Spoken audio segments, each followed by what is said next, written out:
Everyone knows Goosebumps is probably one of the best analog horror shows ever, and it's also a kids show, which makes it even better. That might just be my nostalgia talking, but as a kid, I really did love Goosebumps. I got all the books from the library. I loved how creepy and scary it was. And it did get a TV show, and it was barely on TV. It was only on in the month of October, which made me so upset because I loved watching the show. And if you were lucky, my school had a few VHSs of Goosebumps. We got to watch it in class sometimes. It also had the greatest intro song to any TV show ever. It also adapted 43 from the 62 books into the series, which is really cool. But after 4 years and 4 seasons and 74 episodes and millions of children that have nightmares from one creepy doll, Guess who?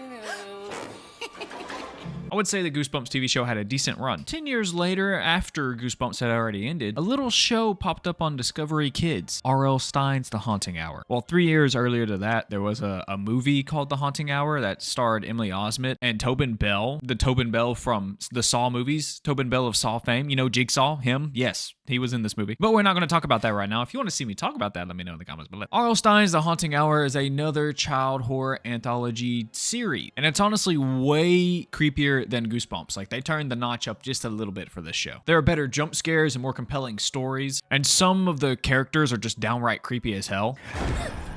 What are you doing in my walls? And although I had never watched it on TV, everything you hear about it and all the reviews are very positive. It has a really positive look on the community. But the weird thing is, I had never heard about this show. I had a TV. I haven't been in the Stone Age. I haven't been sitting under a rock. I loved Goosebumps. I still watch Goosebumps to this day. It's on Netflix. I pop a few episodes on. While I was searching for something to talk about this Halloween, I stumbled across the show and I was like, what is this? And I decided to check out a few episodes, and I have come to the conclusion that I do like it a lot. Probably a little bit more than Goosebumps, honestly. Hearing it was on Discovery Kids, I figured it'd be a little low budget show, but no, the show looks really nice and has some really good cuts and shots, and it's a really well shot show. It still looks good even today, and it had some pretty big stars like Bailey Madison, Debbie Ryan, Greg Sulkin of Avalon High fame. Go check out that video right there. And Tom Kenny.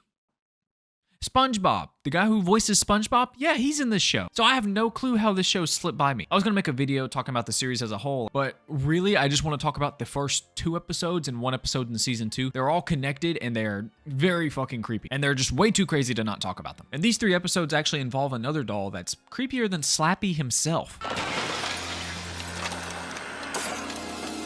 We start the episode out by seeing a workshop for dolls. This is where we get to meet Lily D, the creepy doll we're going to be following for the next 3 episodes. And in this scene, the doll maker finishes her face and then deems her not good. She's not good. And marks her for destruction. And that's where that scene ends. Then we get to meet the family of this episode. We get to meet the main character, Lily. She's a spoiled little girl that's getting a Really You doll, which is basically an American Girl doll, but life-size and hella creepy, very uncanny valley. People send in pictures of their daughter, and then these people make the doll look like their daughter and then send them a life-size version of themselves, pretty much. And while Lily is waiting on her doll to get there, we get to meet the rest of the family, such as her mom, Jill, her dad, Henry, and her brother, Brandon. And in this first scene, you can tell that there's tension between the family, or at least between Lily and her mom and her brother. Okay, Mom, order. Order. Gee, I wonder why. Lily, we can't afford anything else. But her dad is the one that spoils her and buys her anything she wants, so obviously she loves him and kisses up to him as much as he can. And while she gets everything she wants, her brother has to do all the chores around the house. He has to make sure his sister is safe. He has to do all this stuff, and he gets kind of neglected and forgotten about. Same thing with the mom. She has to work around Lily's needs and just deal with her horrible child because she just can't seem to say no to her husband or Lily. Finally, the company shows up in a weird pink car and brings her Lily D, the doll. I guess the D stands for doll, Lily doll. I don't know.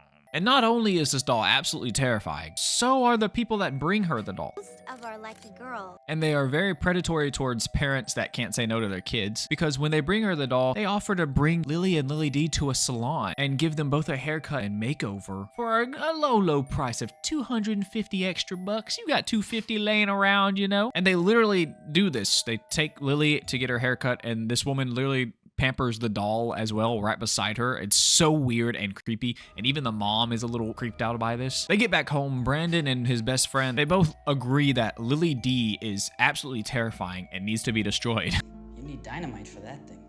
But their conversation gets interrupted by Lily, who's gonna have a doll party with some little girls from around the neighborhood. And at this party, Lily is bragging about how she has this new expensive, really you doll, and everything she gets 2 of so her and the doll can have it. Even like furniture, she has 2 beds in her bedroom. And the little girls do speak up about this, and they're like, that's a little weird that you buy clothes for your doll. I mean, they're just toys, you know? And to add fire to this flame, one little girl says that Lily D told her doll that Lily D doesn't like Lily. And hearing that her doll doesn't like her, this sends Lily into a rage and she rips this girl's doll apart. And when her mom confronts her about this, she is just rude and she's like, I don't care if I don't have any friends, I have Lily D, which is a literal doll. You can't have a doll friend for the rest of your life. I mean, I guess you could, but you'll be fucking weird. So to punish her, Jill decides that maybe she should spend some time without Lily D and takes Lily away and won't give her back until Lily is a good girl again. And almost instantly, she starts acting kind of weird toward this doll, like treating this doll like her actual daughter. She likes how the doll is quiet and well behaved, unlike her daughter. She starts shopping for clothes online with it, and the doll never leaves her side. Very weird shit. And Brandon seems to be the only one that has a grip on reality. Lily D is here as my guest, not Lily's. We need counseling. And this is when the dad's like, why don't we go ahead and just give the doll back to Lily? And this is when Jill gets her big girl britches and says, No. Final answer. because she likes the doll more than her own daughter, that's why. While they're in the kitchen arguing, Lily spills some gravy on her mom's laptop. Or did she? See, because Lily claims that Lily D did it, but Lily D is a doll. So Lily gets in trouble and gets sent to her room, and later that night, Brandon goes to check up on her. He asks her to just tell mom the truth, but she stands with her story and says that Lily D did it, she saw her do it, and she won't get in trouble for something she didn't even do. Also, Brandon's just a great brother throughout this whole series. No matter what happens, how angry he makes her, he goes and checks up on her, he makes sure she's okay, he does things, he cooks for her. He's a good brother. I just want to point that out. And while they're having this conversation in Lily's room, their mom and dad are talking about the same thing. And the dad finally admits that he just doesn't like seeing Lily sad, and that's why he kind of spoils her. Jill is finally just tired of it, and she thinks that Lily needs to be punished, and this is the way to do it. And she says all of this while she's tucking in the doll in her bed. She's going to sleep with this doll in the bed. She's weird as hell. Brandon comes in and he tells his parents that he's worried about Lily, that they should really just throw the doll away because it's causing commotion in the family. But Jill refuses and says, no, we've spent too much money on it. We can't throw it away now. But I think it's because she's attached to the doll. And this kind of confirms my theory because she's starting to talk to the doll. I can't stand how weird this is. When I was watching this, I was cringing at how weird her mom is. But later that night, Lily's dad sneaks the doll back into her room so she can have it and be happy. And then we get this very terrifying scene.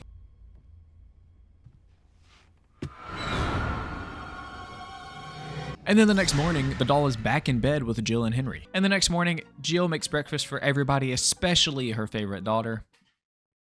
The doll. I'm talking about the doll, by the way, not her actual living daughter. Also, in this scene, Lily starts to complain that her neck is feeling stiff and she's feeling a little sick. And this is a little bit of foreshadowing, so keep that in the back of your mind for a little bit. After that, we cut back to after school. They're coming back home. Brandon and Lily are home alone, and Lily decides she's gonna go apologize for everything, and she can't find her mom. Her mom's at an appointment. So she decides to go and try to find her doll, but her doll can't be found. So Lily goes and asks Brandon, where's the doll? Has he seen the doll? And then this happens. You're supposed to leave it alone. There's a flamethrower! No, I'm just talking to my sister. No, that's me, that's me! Come on, no. Ugh, I hate that. I hate when things in horror movies run by people because I hate the feeling that somebody is behind me or watching me and I don't see them. And when I used to play horror games on this channel, there were games that did that to me, and I didn't notice that things were happening until after when I was editing the video, and it creeped me out even when I was doing that. God, I hate that shit. Needless to say, that creeped me the fuck out.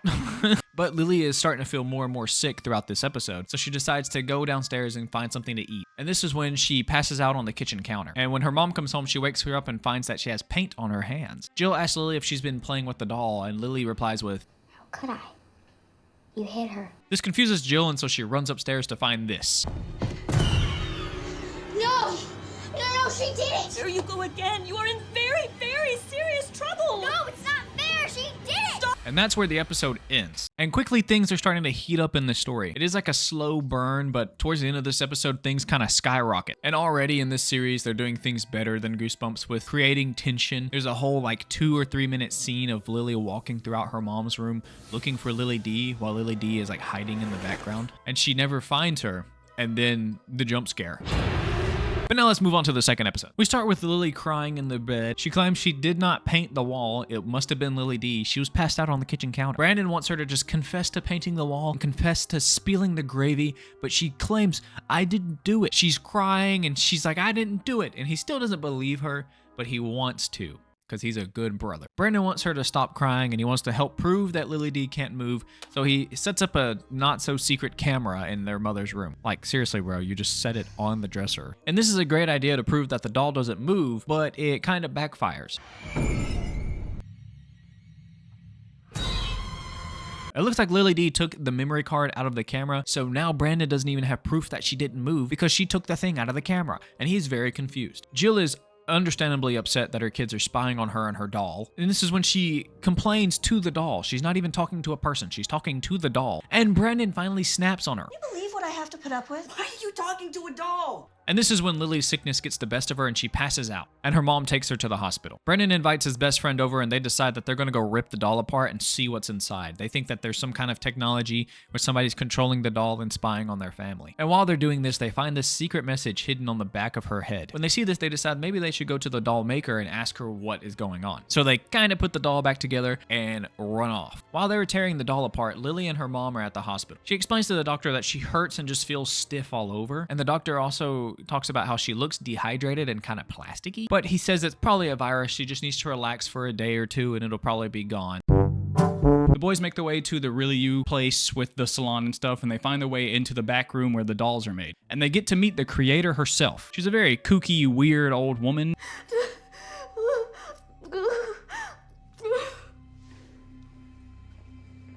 I should saw your neck. No. Who has been locked in this room full of dolls for a long time. And she seems to really hate this company. But granted, like I said, they make her work 24/7. They also apparently destroyed her house. Her husband is dead and can't help her anymore. So if I were her, I would go crazy too. Crazy.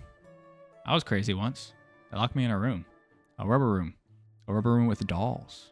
And dolls make me crazy. Crazy? I was crazy once. They locked me in a room. A rubber room.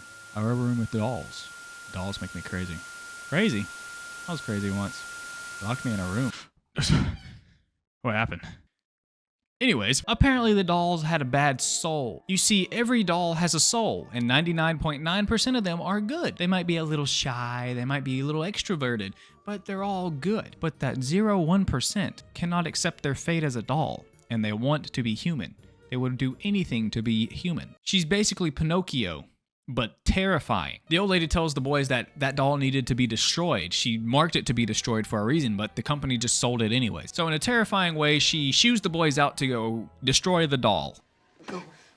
Destroy her. Go. Okay, I'm trying. But we cut back home and we see that Lily is now going to start seeing a therapist about her behavior. And because she's sick, her mom tells her to go upstairs and lay down and rest for a little bit. But before she goes upstairs, she apologizes for being the way she is and she promises to be a better girl. And her mom liked that. She then goes upstairs to see this. And this is the first time we, as an audience, have seen Lily D destroy something or do something bad. So she grounds Lily once again and she walks out of the room, but not before telling the doll, I wish you were my daughter. and this might be just a me thing, but I think Jill should also see a therapist for her being a little too attached to a doll. She is talking to a doll. A doll. Do you think talking to dolls is weird, Zorro? I do too, Zorro. But in her mom telling her that she wishes she was her real daughter, this finalizes a curse that was put on Lily. Lily's legs become so stiff that she can't even walk anymore, and when she falls down and turns around and it reveals that her legs are turning into plastic. Like a doll. She tries to crawl to her mom's room to get help, but she can't get there in time. And everything gets turned into a doll except for one eye. And this is when it's revealed that Lily D was turned into a real girl. Also, this single eye mixed in with like a whole plastic body is so uncanny valley and weird to me. I just couldn't really fathom. My brain was like, that's not real. I know that's not real, but that's real. That's actually there. She's a doll now. I don't know why. I think when I watched the show, my brain went back to like 6 years old and I just believed everything I saw on screen. And you might be thinking, what is her mom doing during all this? Oh, she's taking a bath. You know, in the door, right across the way from her daughter, like being turned into a doll, she's just taking a bath. Nice calm bath, you know. She doesn't hear any commotion outside. But Brandon makes it home from the workshop and he finds that Lily is not sick anymore, and she's also doing the dishes and cleaned the house and folded the laundry. And her parents love that she's finally doing this, but Brandon finds it a little weird. And as a reward for doing the dishes and cleaning the house, the father offers to buy Lily D some clothes, or buy the doll some new clothes or furniture. But Lily D's like, nah, I'm kind of done with dolls now. Dolls are for little girls. And then she throws her away. Brandon starts questioning Lily D about little things that Lily would know. And this is when Lily D quite literally threatens his life. You don't want me to be the bad Lily again, do you? Pretty sick if you ask me. And the next day, Jill starts noticing that Lily is acting a little strange. She was okay with her daughter being nice and cleaning the house for her the day before, but now she's asking, Mother, do you love me, a lot? Weirded out, she kind of shoos her away, tells her to go to school. Right outside, the boys are looking at the doll in the trash can when they notice something they didn't see before. See, when they were tearing the doll apart, they never saw this dot on the back of her neck, almost like it wasn't there before. And when they point this out to Jill, Jill says, How can that be? We gave them a photo of Lily's face and her measurements, but they didn't know anything about a birthmark. And so they decide to ask Lily a question about it, but she runs away. Not suspicious. This is when Brandon finally believes everything Lily has told him, and he just somehow knows that the girl running away is the doll, and that is the actual Lily. And he tells this to his mom, who actually just believes him for some reason. So the boys run off and they start chasing fake Lily while the mom is crying with the real Lily in her shoulders, in her arms. And this is when Jill finally tells Lily, I love you. And this breaks the curse. Lily gets turned back into a real girl and Lily D gets turned back into a doll. But she's still angry enough to where she sits up and she gets ready to kill all the kids. And that's the end of Lily D. Or is it? Spoiler, no it's not, because there's an episode in season 2 of the series called The Return of Lily D. And it has nothing to do with the previous family. It's a new girl and her grandpa. And this one is a little bit creepier in my opinion, but you'll see why. The episode starts with a zoom out of Lily D's face. She's in pretty bad shape. She's covered in dirt and mud, found on the side of the road by 2 boys. And the boys find a doll on the road, so you know what they do? They decide to play with her. But they don't play with her the way you think they would. Yes, they do. They drag her on the back of a bike. They just drag her until her arm falls off. And while they're doing this, a little girl is walking on the sidewalk and sees this. She stops them and tells them that they're being mean to the doll. They're going to kill the doll. She's treating this doll like a real person. And reluctantly, the boys give the little girl the doll because they're not going to use it after this. They've already had their fun with it, so might as well give the doll to the little girl. This little girl's name is Natalie, and we'll be following her for the next 20 minutes. So she takes the doll home and sets it in the kitchen, but she doesn't warn her grandpa about it. Whoa! They come to find out that her name is Lily D because of a tag on her clothes. And the grandpa lets Natalie keep it, so she cleans her up. And while she's doing this, she's saying nice things to Lily, telling her that she's pretty, you know, all the girl stuff. After she's done cleaning Lily up, the grandpa tries to fix Lily's hand because the boys ripped it off earlier. But the bolt holding it has completely broken and he cannot fix it. So they have to send it to somebody to fix it. And we get to see a familiar face.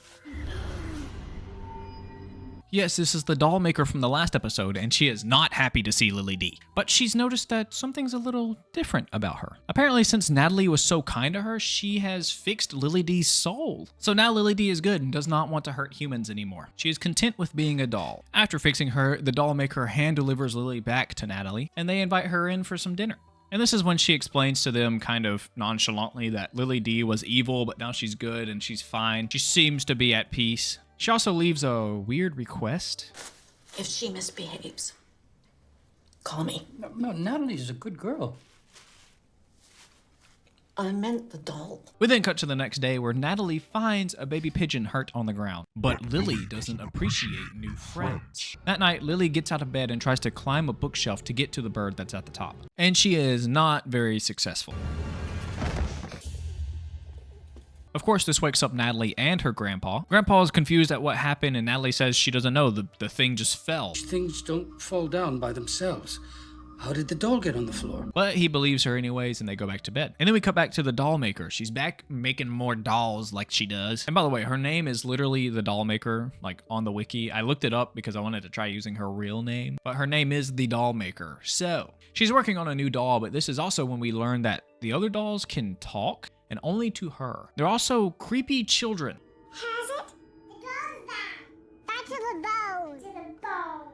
Bad through and through. Through and through. I I hate creepy children. They warn her that Natalie's in danger, that they should really destroy the doll. The doll can't ever be truly good. So she really needs to destroy the doll to save Natalie. Also, I don't really know if this is actually happening or if she's just insane and it's all going on in her head. But either way, this was pretty eerie and kind of creeped me out. So we cut to the next day. Natalie and her grandpa are helping the bird downstairs, and while they're helping this bird, the doll maker pulls up to try to get Lily D so she can destroy her. But Lily sees her pull up before they do, and she is mischievous to say the least. By that I mean she kills her. She just knocks her the fuck out with a fishbowl. She throws a fishbowl at this woman, and she's just creepy. I don't like this. I don't like her. She's just creepy. If you want to terrify me, leave a doll that looks like this at the edge of my bed staring at me. I will fucking just I'll seize up and die. Obviously, they call the cops to come help her and get her to the hospital. The only evidence they have is this fishbowl that's outside that doesn't have fingerprints on it. So they want to know how the fishbowl ended up hitting her on the head. Was it on the windowsill? Did somebody throw it? Was it like a booby trap? But they have no answers, and they would never just set up booby traps for random people. They're not paranoid. But this is when Natalie starts to think that maybe Lily D was the one that did it. Now, she's a little girl. She has a wild imagination. Of course, the doll didn't throw the fishbowl out the window. And then she also asks her grandpa to throw Lily D away, because now she's scared of her. And when she goes to grab Lily D to throw her away, Lily D is nowhere to be found. But we do see her hiding in a closet in the hallway. And later that night, she decides to come out of her hiding spot to take the bird for a little swim. He just needs a little swim. Oh, this doll is so fucking creepy, dude. I cannot stand it. She grabs the bird and tries to drown it in the bathtub, but luckily Natalie hears the running water and, confused, asks her grandpa if he's taking a bath late at night. Obviously, he says no, and then she opens the door to find her bird is about to be killed. Natalie tries to explain to her grandpa that Lily D tried to kill her bird, and he doesn't believe her, but he does notice that his lift to get up and down the stairs is at the bottom and not at the top where he left it. Natalie blames Lily D because Lily D would use it because she can't walk up and down stairs. This is kind of a nice little detail they added that I didn't really think about until later. She can't walk up and down the stairs. Her legs are stiff. So she uses the lift to go up and down the stairs. Big fucking brain. Big brain. Grandpa's still in denial and thinks Natalie maybe has started sleepwalking and that she's done all this. And he doesn't believe her up until this moment.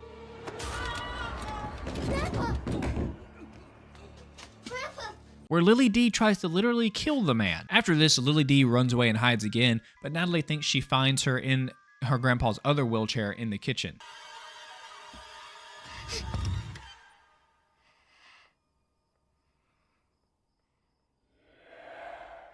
Psych! Looks like Lily outsmarted Natalie, but luckily Natalie came fucking strapped. After a short fight scene, Natalie knocks Lily's head off into a pot, and then there's a creepy ass song with all the other little kid dolls singing, and then she slams the pot on Lily's head, and that's how it ends. That's the end of Lily D. There was no more episodes, so I'm guessing that she finally died. Maybe the song killed her off. I don't really know. But yeah, that was the story of Lily D, the world's creepiest fucking doll. Annabelle don't have shit on Lily D. But yeah, that was 3 episodes of R.L. Stein's The Haunting Hour. Let me know if you want me to talk about more episodes. There's a lot of really good creepy ones. There's one called Mascot that creeped me out a lot and would be really cool to talk about. But let me know if you want to see it in the comments below. Like the video if you like the video. Thank you for watching the video. I appreciate you all, and peace.